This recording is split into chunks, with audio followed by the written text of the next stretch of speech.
ክብራትና ክብራ ወገኖቼ እንኳን ወደ ሰላም ዩቲዩብ ቻናል በሰላም መጣችሁ። ሰላማዊት በላይነህ ነኝ። ዛሬ እንግዲህ ይዤላችሁ የመጣሁት ርዕስ ደግሞ ምንድነው? በቀዶ ጥገና ስለመውለድ ነው ማለት ነው። እንግዲህ ከዚህ ቀደምም እንደነገርኳችሁ እንደምታውቁት እኔ የጤና ባለሙያ አይደለሁኝም፣ የፋሚሊ ቴራፒስት አይደለሁም፣ እንዲሁም የተለያዩ ጥናትና ምርምሮችን ያደረኩ ሰው አይደለሁም። የልጆች እናት እንደመሆኔ የራሴ ልምድ ላካፍላችሁ ነው ዛሬ የመጣሁት ማለት ነው። እንግዲህ እንደምታውቁት እኔ የአምስት ልጆች እናት ነኝ ብያችኋለሁ ባለፈው ራሴን ሳስተዋውቅ።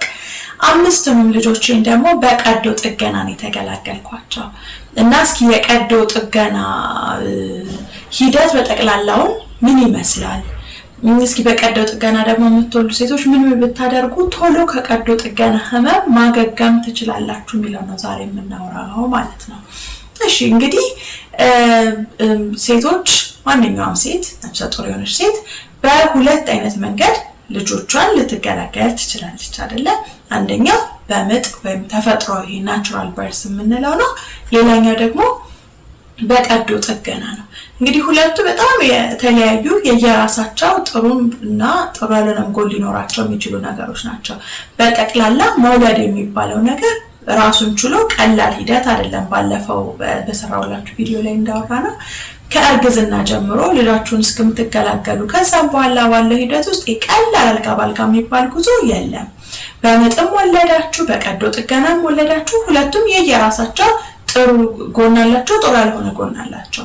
ነገር ግን ዛሬ አሁን እስኪ በንጽጽር አንደኛ ምጥና የቀዶ ጥገናን ስናየው የትኛው ተመራጭ ነው የሚለውን እንዲሁ እንደ ምርጫ ቢቀርብልን የቱ ነው ተመራጭ የሚለውን ልነግራችሁ ነው የምፈልገው።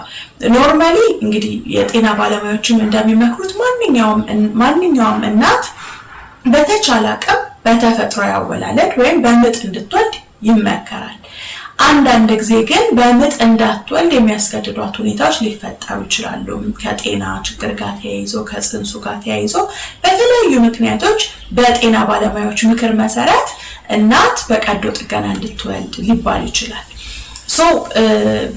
የተመራጭ የሚሆነው በምጥ ቢሆንም አንዳንዴ ደግሞ የቀዶ ጥገና እንድንመርጥ አስገዳጅ የሆኑ ሁኔታዎች ሊፈጠሩ ይችላሉ። ዞሮ ዞሮ በምጥም ወለደች በቀዶ ጥገና አንዲት እናት ናት እና በምጥ በምንወልድበት ጊዜ እንግዲህ የተለያዩ በምጥ የመውለድ ጥቅሞች ይኖራሉ። አሁን በምጥ ስንወልድ በምጥ የወለድን እናቶች በፍጥነት መነሳት እንችላለን፣ ቁስሉ አያስቸግረንም። ምናልባት በምጥ የወለድን እናቶች ልንቸገር የምንችለው በስቲች ሊሆን ይችላል። ስቲቹም ለተወሰነ ቀን ሊሆን ይችላል የሚያማው እና በምጥ የምትወልድ እናት ወዲያው ቀና ብላ ልጇን ማጥባት ትችላለች፣ ወዲያው ቀና ብላ ልጇን ማቀፍ ትችላለች፣ ብድግ ብላ ቶይሌት ተጠቅማ መመለስ ትችላለች። በቀዶ ጥገና ስትወልዱ ግን እንደዚህ አይደለም። በቀዶ ጥገና የምትወልድ እናት ቢያንስ ለአንድ ሳምንት ብድግ ብላ መጸዳጃ ቤት ለመሄድ ትቸገራለች፣ ብድግ ብላ ልጇን ለማጥባት ትቸገራለች፣ ብድግ ብላ ልጇን ለማቀፍ ትቸገራለች። እኔ እንግዲህ የራሴ ልምድ ሳካፍላችሁ እንዳልኳችሁ አምስቱንም ልጆቼ በቀዶ ጥገና ስለሆነ የወለድኩት የመጀመሪያው አንድ ሳምንት በቀዶ ጥገና የምትወልዱበት ከባዱ ሳምንት ነው። ምክንያቱም በእያንዳንዱ ነገር እገዛ ትፈልጋላችሁ። ከመኝታችሁ ለመነሳት እኔ በፊት የሰው ልጅ ለመንቀሳቀስ በቃ ዋና የሚያስፈልገው ነገር እጁና እግሩ ነበር የሚመስለኝ። ለካ ለመንቀሳቀስ ሆዳችንን በጣም አስፈላጊ ነው እና ተኝታችሁ ቀና ለማለት ቁስሉ ስላለ በጣም ያስቸግራል። ስለዚህ ድጋፍ ትፈልጋላችሁ። ሽንት ቤት ለመሄድ ድጋፍ ትፈልጋላችሁ። ተነስቶ ቁጭ ለማለት ድጋፍ ያስፈልጋል። ልጃችሁን ለማጥፋት ትንሽ ያስቸግራል፣ ቁጭ ለማለት ትንሽ ያስቸግራል እና ስትተኙም በምትፈልጉት ጎናችሁ ተገላብጣችሁ እንደ ልብ መተኛት አትችሉም የመጀመሪያው አንድ ሳምንት ማለት ነው፣ ቁስሉ ጠገግ እስኪል ድረስ እና በአብዛኛው በጀርባችሁ እንድትተኙ ትገደዳላችሁ።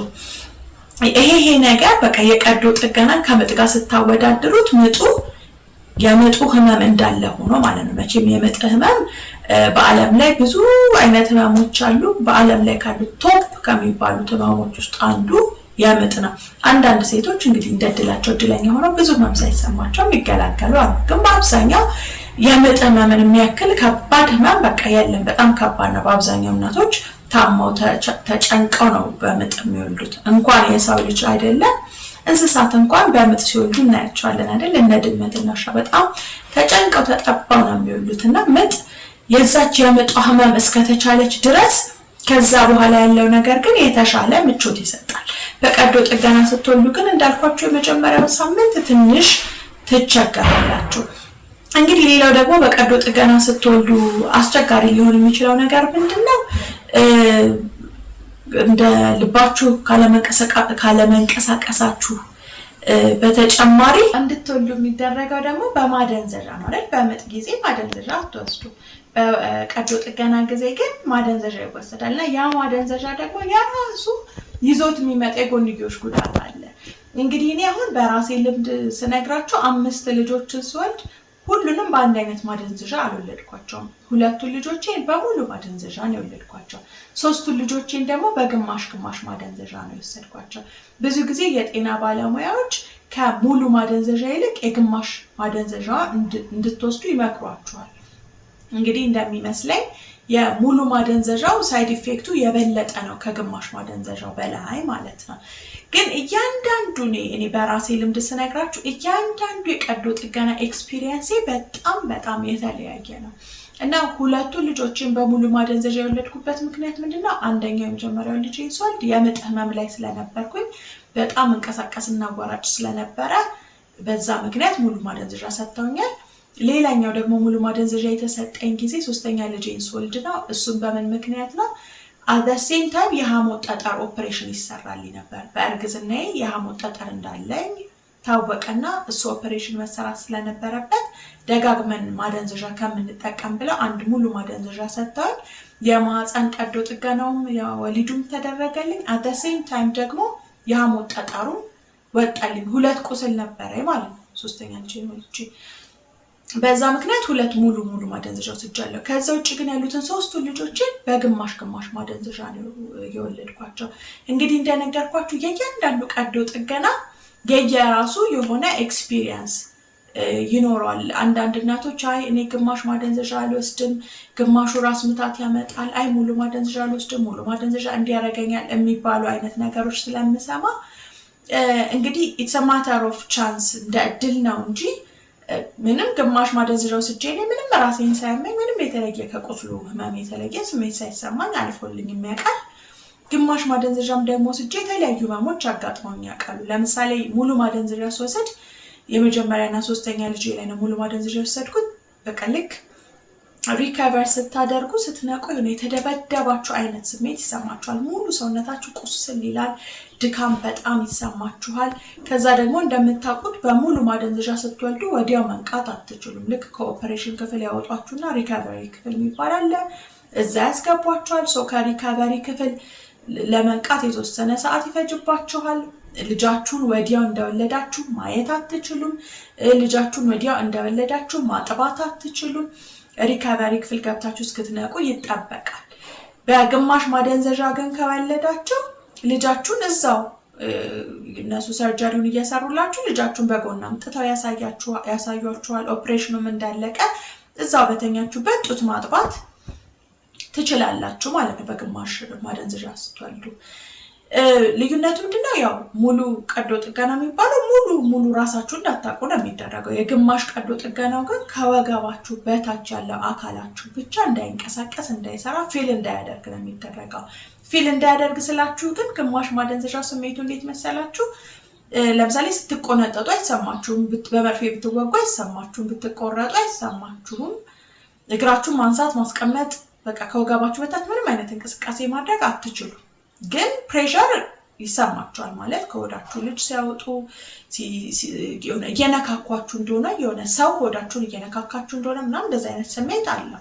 ግን የህመም ስሜት ግን የለውም ምንም። እና እንዳልኳችሁ በሁለቱ ሙሉ ማደንዘዣ የነበረኝ ኤክስፒሪየንስ የመደብደብና ከባድ የሆነ የድካም ስሜት ነው። በግማሽ ማደንዘዣዎቹ ግን 3ቱም ኦፕሬሽኖቼ 3ቱም የተለየ ኤክስፒሪየንስ ነበረኝ።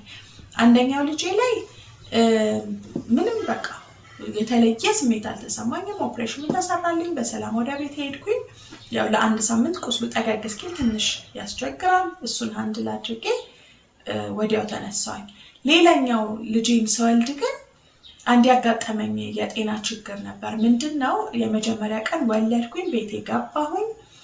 ከዛ ቤቴ በገባው በመጀመሪያ ቀን በላው፣ ጠጣው፣ ገባው፣ ተኛው።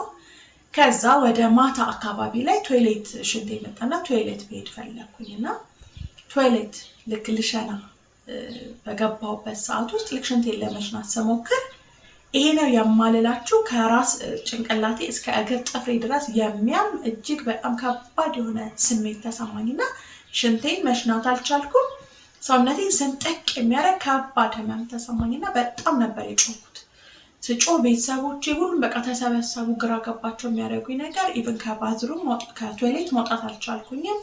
እንደምንም አፍሰው ከቶይሌት አውጥተው አልጋ ላይ ያደረጉኝ። እግሬን ወደ ላይ አድርገው ምናምን በቃ ሾክ ውስጥ ነው የገባሁት። ላበላቡኝ የሆነ ራሴን ልስት ነው የደረስኩት። በጣም ከባድ ፔን ነበረኝ። ከዛ እግሬን ወደ ላይ አድርገው አስተኙኝ ምናምን ትንሽ እንድረጋጋ ሆነ። ከዛ በቃ ለካ ሽንቴ አይ ዶንት ኖ በሆነ ምክንያት ሽንቴ መሽናት አልቻልኩም። የሽንቱ ቦይ ብሎክድ ሆኖ ነበር።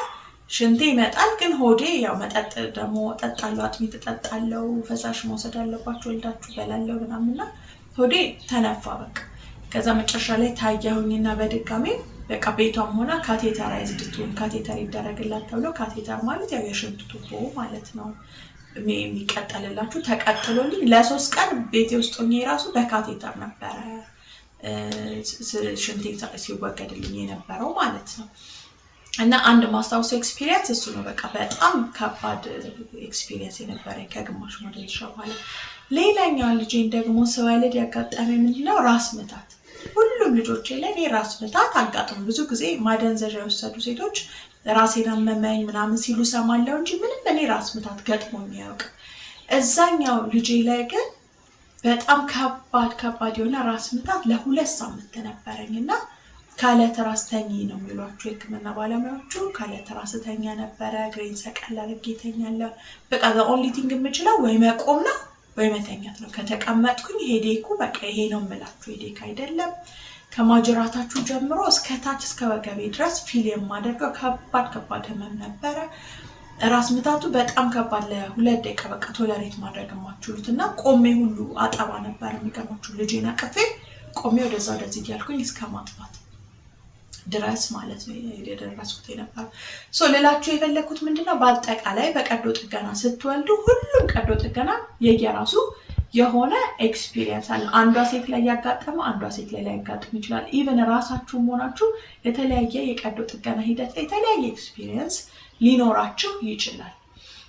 ዞሮ ግን ፕሪፈራብሊ እግዚአብሔር ላደላቸው ለቻሉ እና ደግሞ በቃ ሁኔታው ለተመቻቸላቸው እናቶች በምጥ ቢወልዱ፣ ያም ደግሞ ካልሆነና አስገዳጅ ሁኔታ ተፈጥሮ ወደ ቀዶ ጥገና ደግሞ ከመጣችሁ የቀዶ ጥገናውን ህመምና ጠቅላላ ሂደቱን እንዴት ልቋቋመው የሚለውን ነው አሁን እኔ የምነግራችሁ።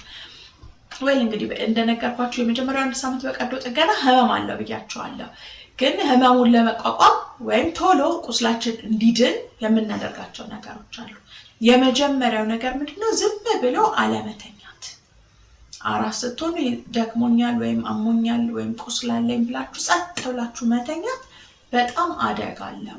ስለዚህ አንድ የወለደች እናት በቀዶ ጥገና ቶሎ ብድግ ብላ ወዲያ ወዲህ ማለት መቻል አለባት። ስታርቲንግ ፍሮም ዘ ቬሪ ቢግኒንግ ማለት ከመጀመሪያው ዕለትና ቀን ጀምሮ ተነሳታችሁ መንቀሳቀስ ወክ ማድረግ ግዴታ ነው። እንቅስቃሴውና ወክ ማድረጉ ቶሎ ቁስላችሁ ሂል እንዲድን ያደርግላችኋል። እና እኔ እዛው መኝታ ክፍሌ ውስጥ ሆኜ ሆስፒታልም ኢቭን ከሆስፒታል ሳልወጣ እዛችሁ የተኛውባት ክፍል ውስጥ ወዲያ ወዲህ እያልኩኝ እንቀሳቀሳለሁ፣ ወክ አደርጋለሁ። ከዛም ደግሞ ቤቴም ስገባ መኝታ ቤቴ ውስጥ እዛችሁ ባለችኝ ስፔስ ባልጋዬ ዙሪያ ወክ አደርጋለሁ። ልክ ድካም ይሰማችኋል። ኖርማሊ ከወለዳችሁ በኋላ ያው የደም መፍሰሱም አለ፣ የኦፕሬሽኑ ድካም አለ። 9 ወር ደግሞ በወዳችሁ ልጅ ተሸክማችሁ የቆያችሁት የዛ ድካም አለ። ያን ሁሉ ድካም ያው መቋቋም ይፈልጋል። ስለዚህ ልክ ወክ አርጋችሁ ትንሽ ደግሞ ደከም ሲላችሁ አረፍ ማለት አልጋችሁ ላይ ወገባችሁን ማሳረፍ ወይም ቁጭ ማለት ከፈለጋችሁ ቁጭ ማለት። ተመልሳችሁ ግን ከሆነች ሰዓት በኋላ ደግሞ ወክ ማድረግ። አሁን በእኛ ባህል ቤታችሁ ጠያቂዎች የሚያዋሯችሁ ሰዎች ሊኖሩ ይችላሉ። ጠያቂዎች ቢመጡም እንኳን ተነስታችሁ ወክ እያደረጋችሁ ሊጠይቋችሁ ከመጡ ሰዎች ጋር አት ዘ ሴም ታይም ቻት ማውራት ትችላላችሁ። ችግር አይደለም ወክ ማድረግ ማለት ነው። ወገባችሁን ማሳረፍ ካለባችሁ እንግዶች ቢኖሯችሁ ወገባችሁን አረፍ አድርጋችሁ ማውራት መጫወት ትችላላችሁ። ምክንያቱም እናንተ የወለዳችሁ ሴቶች ናችሁ። ሰዎችም ይረዳሉ፣ ይሄን ነገር ያውቃሉ። ባይረዱም ደግሞ እናንተ ማረፍ ስላለባችሁ ማድረግ ያለባችሁን ነገር ከማድረግ ወደኋላ ማለት የለባችሁ። አንዲት እናት መጀመሪያ ራሷን በደንብ መንከባከብ ራሷን መጠበቅ ስትችል ነው ልጇን በትክክል ኬር ማድረግ የምትችለው ማለት ነው። ስለዚህ ወክ ማድረግ እንዳይረሳ። በቀዶ ጥገና ጊዜ ወክ ግዴታ ነው። አንድ ሁለተኛ ኤክሰርሳይዝ። አሁን እኔ ምን አደርግ ነበረ የመጀመሪያውን እንደ 6 ሳምንት አካባቢ ከወገብ በላይ የሆኑ እጅ ብቻ የሚያንቀሳቀሱ ኤክሰርሳይዞች አሉ። እጄን እያንቀሳቀስኩኝ ኤክሰርሳይዝ አደርግ ነበር። እጄን ወደ ላይ ማንሳት ሊሆን ይችላል፣ ወደ ታችም እያደረጋችሁ ሊሆን ይችላል። ብቻ ቁስላችሁ አካባቢ እንዳይሰማችሁ የሆኑ ዩቲዩብ ላይ አሉ ቪዲዮዎች። ባይዘው ዩቲዩብ ላይ ሰርች ማድረግ ትችላላችሁ። እሱን እያየሁኝ እንቅስቃሴ ያደርግ ነበር። በተለይ የእጅ የጀርባ የትከሻ እንቅስቃሴዎች አደርግ ነበር። ምክንያቱም ባክ ፔን ይኖራችኋል። አንደኛ በተለይ ግማሽ ማደንዘዣ ሲሰጥ ማደንዘዣው የሚሰጠው ስፓይናል ኮርዳችሁ ዋናው አጥንት የለም ህብረ ሰረሰር የሚባለው እሱ አጥንት ጋር ነው ማደንዘዣው የሚሰጣችሁ። የሱ ፔን አለ አንደኛ። ሁለተኛ ለማጥባት ለማቀፍ ብዙ ጊዜ አልጋ ላይ ደግሞ በምትቀመጡበት ሰዓት ምን ትሆናላችሁ? ጀርባችሁ ወገባችሁ መታመም አይነት ስሜት ሊኖረው ይችላል። ስለዚህ ወክ ማድረግ ኤክሰርሳይዝ ማድረግ እንቅስቃሴ ማድረግ በጣም አስፈላጊ ነው። ከዛ ውጭ አስፈላጊ ነገር ምንድነው? በቂ ምግብ መብላት፣ በቂ ፈሳሽ ደግሞ መውሰድ። እንግዲህ አንዲት የወለደች እናት ፈሳሿን በብዙ መንገድ ነው ሉዝ የምታረገው። አንደኛ ማጥባት አለባት፣ ስለዚህ ወደ ጡቷ መሄድ ፈሳሽ አለ። ሁለተኛ መድማት ይኖራል አይደል እንደወለድን ለተወሰኑ ቀናት፣ ስለዚህ ብሊዲንግ አለ፣ ለዛ ደግሞ የሚሆን ፈሳሽ ያስፈልጋታል። ስለዚህ በአጠቃላይ ራሳችሁን የጥግና አድርጋችሁ ጤናማ ሆናችሁ ለመንቀሳቀስ በደንብ ብዙ ፈሳሽ መውሰድ መቻል አለባችሁ። ምግብን በደንብ መመገብ መቻል አለባችሁ። ስለዚህ ምግብና መጠጥ በጣም ወሳኝነት አለ ማለት ነው። ከዛ ውጪ ከቀዶ ጥገና በኋላ ደግሞ የሚያስፈልጋችሁ ነገር ምንድነው? ብዙ ጊዜ በአብዛኛው ልጃችሁን ስታጥቡ ስታቅፉ ወይም ስትንከባከቡ የሚመች ኮምፈርታብል የሆነ ወንበር ላይ መቀመጥ በጣም አስፈላጊ ነው። እኔ ብዙ ጊዜ ኦልሞስት ሁሉም ልጆቼ ላይ ስወልድ ከአልጋዬ አጠገብ ወንበር አለኝ። የሚመቸኝ አይነት ሶፋ ምቾት ያለ አስቀምጣለሁኝ። ከዛ በማጠባበት ወቅት በተቻለኝ አቅም አልጋ ላይ ሆኜ አላጠባም። ምክንያቱም አይመችም። አልጋ ላይ ሆናችሁ ስታጠቡ ጎንበስ ለማለት ትጎብጣላችሁ። የጀርባ የወገብ ህመም በጣም ነው የሚሰማችሁ። ስለዚህ ቀጥ ብላችሁ ማጥባት እንድትችሉ አንደኛ የሚመች ወንበር ወይም የሚመች ሶፋ ካጠገባችሁ መኖር አለበት። ከዛ በተጨማሪ ደግሞ ትራሶች ያስፈልጓችኋል። ከስር ህፃናችሁን ደጋፍ የምታረጉበት ደንገል የሚባሉ ትራሶች በምስሉ ላይ ያሳያችኋለሁ። እንደ ደንገል አይነት ትራሶች አድርጋችሁ ልጃችሁን ከፍ አድርጋችሁ ወደ ጡታችሁ አምጥታችሁ ነው ማጥባት። እናንተ መጎንበስ አይደለም ያለባችሁ። ስለዚህ ቀና ብላችሁ ልጃችሁን ማጥባት መቻል ያስፈልጋል። ስለዚህ ትራሶች በደንብ መጠቀም አለባችሁ። በጎንና ጎናችሁ ትራስ መጠቀም አለባችሁ። ከልጃችሁም ስር ትራስ በመጠቀም ልጃችሁን ከፍ አድርጋችሁ ማጥባት መቻል አለባችሁ። ስለዚህ ትራሶች መጠቀም እንዳትረሱ፣ ምቹ የሆነ ወንበር ማዘጋጀት እንዳትረሱ፣ ኤክሰርሳይዝ ማድረግ እንዳትረሱ፣ ወክ ማድረግ እንዳትረሱ፣ በቂ ምግብ መብላትና ጥሩ ፈሳሽ መጠጣት እንዳትረሱ። ይሄን ነው የምላችሁ። እንግዲህ ለዛሬ የመጣሁላችሁ ጉዳዮች ይህንን ይመስላሉ። ተጨማሪ ጥያቄ ካላችሁ ኮሜንት ሴክሽን ላይ ልጽፉልኝ ትችላላችሁ። አድሬስ አደርጋቸዋለሁ። እስካሁን ስለተከታተላችሁኝ በጣም እያመሰግንኳችሁ ይህን ዩቲዩብ ቻናል ሰብስክራይብ፣ ላይክ፣ ሼር ማድረግ እንዳትረሱ በድጋሚ ያሳስባችኋለሁ። አመሰግናለሁ።